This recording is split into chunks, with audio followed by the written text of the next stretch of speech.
भैया बहनों शुभाफीफ, कल हमने इस अध्याय का फोटो आपके पास भेजा था, आपने पढ़ा होगा। यह राम वृक्ष बेनीपुरी का रचना है, माटी की मूर्तें। तो हम थोड़ा सा राम वृक्ष बेनीपुरी के बारे में जान लें कि यह थे कौन। इनका जन्म 23 दिसंबर सन 1899 को बेनीपुर मुजफ्फरपुर बिहार में हुआ था। ये इनकी शिक्षा साहित्य सम्मेलन से विशारद की थी। स्वाधीनता सेनानी के रूप में लगभग 9 साल जेल में रहे। कांग्रेस सोशलिस्ट पार्टी के संस्थापकों में से एक थे और 1957 में प्रजा सोशलिस्ट पार्टी से विधायक चुने गए।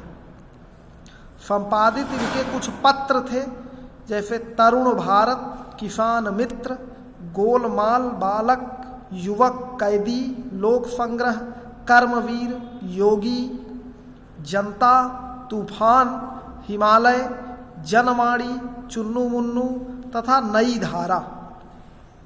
इनकी कृतियाँ संस्मरण तथा निबंध इन्होंने लिखे। चिता के फूल, लाल तारा, माटी की मूर्तें, गेहूं और गुलाब, शब्द चित्र संग्रह, पतितों के देश में, कैदी की पत्नी उपन्यास, सतरंगा, इंद्रधनुष, ललित निबंध, गांधीनामा, स्मृति चित्र, नया आदमी कविताएं, अम्बपाली, सीता की माँ, संघमित्रा, अमर ज्योति, तथागत, सिंहल विजय, शकुंतला, रामराज्य, नेत्रदान, गांव का देवता, नया समाज और विजेता नाटक, हवा पर नई नारी, वंदे वाणी विनायकों, अत्र तत्र निबंध।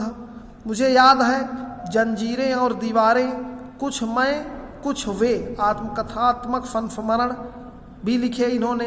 वो थे पैरों में पंख बांधकर, उड़ते चलो, यात्रा साहित्य, शिवाजी विद्यापति, लंगट सिंह, गुरु गोविंद सिंह, रोजा लग्जेमबर्ग, जयप्रकाश, कार्ल मार्क्स जीवनी, लाल चीन, लाल रूस, रूसी क्रांति, राजनीति। इसके अलावा बाल साहित्य की दर्जनों पुस्तकें तथा विद्यापति पदावली और बिहारी सतफई की टीका लिखी। स्मृति शेष, इनकी मृत्यु 7 सितंबर 1968 ईस्वी को मुजफ्फरपुर बिहार में हुआ, निधन इनका। अर्थात बड़े ही समाजवादी, जनवादी, लेखक, विचारक, चिंतक सब कहे जा सकते थे हमारे राम इनका नाम था राम वृक्ष बेनीपुरी। भैया बहनों, इन्होंने लिखा कि जब कभी आप गांव की ओर निकले होंगे तो आपने देखा होगा कि किसी बड़े या पीपल के पेड़ के नीचे चबूतरे पर कुछ मूर्तें रखी रहती हैं, माटी की मूर्तें। माटी माने मिट्टी की। ये मूर्तें न इनमें कोई खूबसूरती है न रंगीनी, किंतु इन कुरूप बदशक्ल मूर्तों में भी एक चीज है, शायद उस ओर हमारा ध्यान नहीं गया। वह है जिंदगी। ये माटी की बनी है, माटी पर धरी है, इसलिए जिंदगी के नज़दीक है, जिंदगी से सराबोर है। ये दिखती हैं, सुनती हैं, खुश होती हैं, साथ देती हैं, आशीर्वाद देती हैं। खुश हुई संतान मिली, अच्छी फसल मिली, यात्रा में सुख मिला, मुकदमे में जीत मिली। इनकी नाराजगी में बीमार पड़ गए, महामारी फैली, फसल पर ओले गिरे, घर में आग लग गई। ये मूर्तें जिंदगी के नज़दीक ही नहीं, जिंदगी में समाई हुई हैं। इसलिए जिंदगी के हर पुजारी का फिर इनके नज़दीक आप ही झुक जाता है। ये कहानियाँ नहीं, जीवनियाँ हैं। ये चलते फिरते आदमियों के शब्द चित्र हैं। सुप्रसिद्ध लेखक श्री राम वृक्ष बेनीपुरी कहते हैं, मैं मानता हूँ कला ने उन पर पच्चीकारी की है, किंतु मैंने ऐसा नहीं होने दिया कि रंग रंग में मूल रेखाएं ही गायब हो जाएं। रंग रंग में मूल रेखाएं ही गायब हो जाएं। आगे कहते, मैं उसे अच्छा रसोइया नहीं समझता। रसोइया माने जो खाना बनाते हैं, जो इतना मसाला रख दे कि सब्जी का मूल स्वाद ही नष्ट हो जाए। माने जैसा गेहूँ हमारी सब्जियां लगनी चाहिए उसमें इतना तेल मसाला पड़ जाए कि बेकार हो जाए। अर्थात वो हकीकत से जुड़ी रहे, कहने का तात्पर्य ये है। यूफी में एक इन्होंने और लिखा है, जंजीरें और दीवारें। जंजीरें फौलाद की होती हैं, दीवारें पत्थर की। किंतु पटना की जेल में जो दीवार दिखी थी उसकी दीवारें भले ही पत्थर सी लगी हों, थी ईंट की ही। पत्थर की दीवारें तो सामने हैं, चट्टानों के ढोकों से बनी ये दीवारें, ऊपर नीचे अगल बगल जहाँ देखिए पत्थर ही पत्थर। पत्थर, काले पत्थर, कठोर पत्थर, भयानक पत्थर, बदसूरत पत्थर। किंतु अच्छा हुआ कि भोर की सुनहली धूप में हजारीबाग सेंट्रल जेल की इन दीवारों का दर्शन किया। इन काली कठोर अलंग है जिनको लांघा नहीं जा सकता गुमसुम दीवारों की विभीषिका को सूर्य की रंगीन किरणों ने कुछ कम कर दिया था।